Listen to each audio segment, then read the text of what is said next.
everybody, I hope this Sunday morning, afternoon or evening across the world where you may be at is treating you well.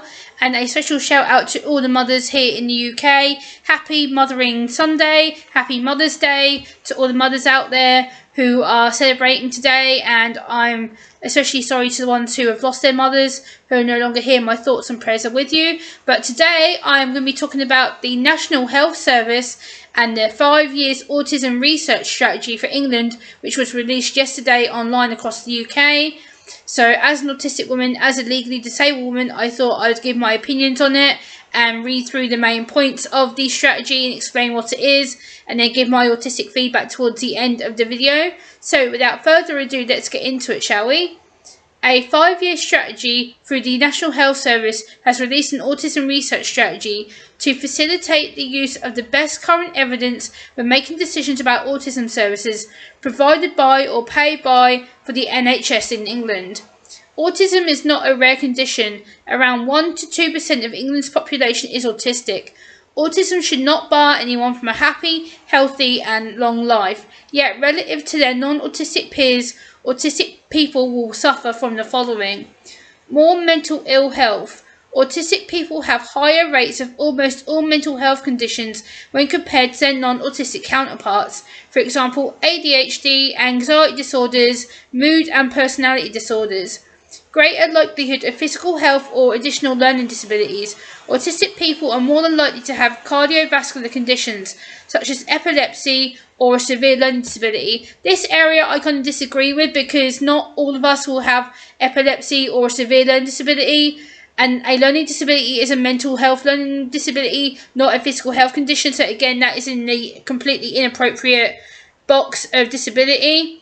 More broader periods of poor health. Autistic people are more than likely to be underemployed, which is true, live in inadequate housing, experience stigma or discrimination, be physically inactive or have restricted diets. This is down to personal choice. This is down to what they're used to eating. They're used to eating the same foods, the same textures, the same smells, because it's safe, it's routine, they know they like it, and they know they can get away with it because they're not having anybody check up on them, say, hey, maybe you should be doing this, maybe this isn't good for your health, maybe this isn't good for your diet, you know. They're not having people check in with them, say, hey, maybe we should switch things around, maybe we should change it. So therefore they do tend to have periods of ill health. Greater difficulties with accessing care. Oh yes, this is a big one. Greater difficulties with accessing care. Accessing an autism diagnosis takes so long now, and the system is broken. Access to and quality of diagnostic assessment follows. Autistic people also struggle to access general health services because of providers failing to accommodate their sensory sensitivities, anxiety and communication difficulties, or poor planning and organisational skills. So for me, I do struggle to access healthcare. I do struggle to communicate with healthcare providers successfulully because of how my autism is and how it affects me. Therefore, I'm more at risk of not getting a health appointment soon enough or quick enough, and therefore I get left behind, or when I do try and communicate, it comes across the wrong tone, or not serious enough, or they misunderstand what I'm trying to imply, why I need to be seen and why I need help at that kind of time. Also, autistic people do have a shorter life expectancy. Sadly, we know that autistic people on average die 10 years to 15 years younger than their non-autistic counterparts. So again, that is quite worrying, because again, that means that we do have a shorter life expectancy. Early cause of death for autistic people is often suicide, with the highest rates of these who are not diagnosed until much later on in their life. For many autistic people without a learning disability, the leading cause of death and autism is epilepsy. So again, it is a comorbid condition. It is something that we do get diagnosed with. A lot of us, I believe the statistic is 25 to 45% of all autistic people will have a form of epilepsy or get diagnosed with it later on in life through another comorbid condition.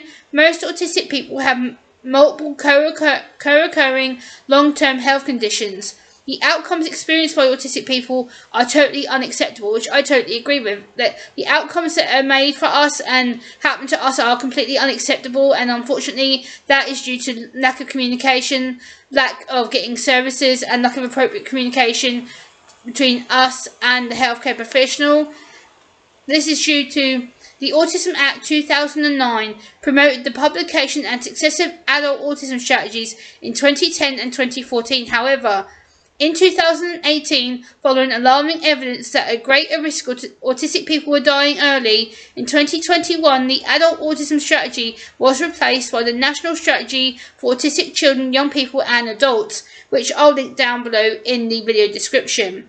So why is a research strategy needed so badly? Change is needed to ensure health policy and clinical decisions about the care provided to autistic people is based on the best scientific evidence.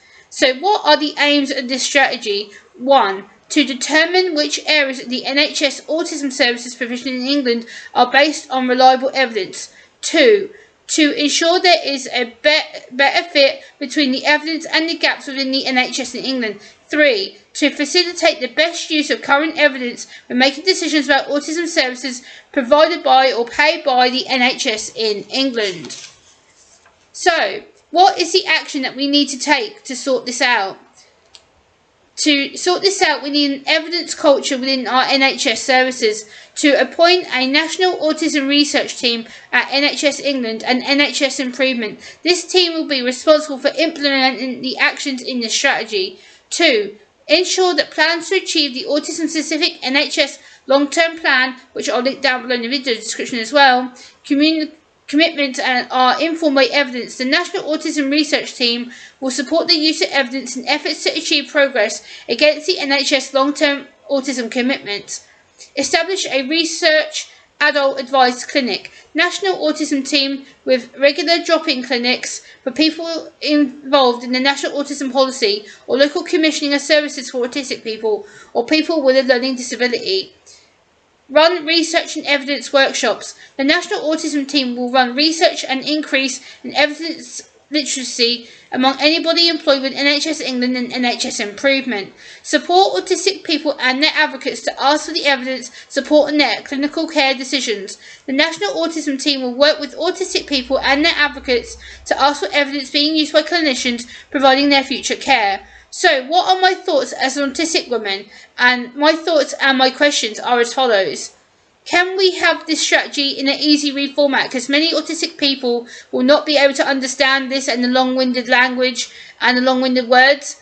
Why is this 5-year strategy only now just being done? Why has it been held back for so long? And why has this been holding back autistic people for as long as I can remember? Why is this strategy only now just beginning? Have you had autistic people and their families' input from the very beginning?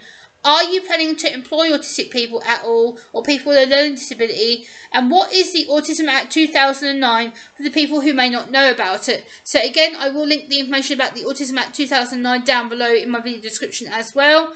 Let me know what you think about this strategy for people with autism and learning disabilities. I thought it was important to discuss and bring it to your public attention. Let me know down in the comments section down below if you agree or disagree with me. Thank you so much for watching, and I will see you next time. Bye guys.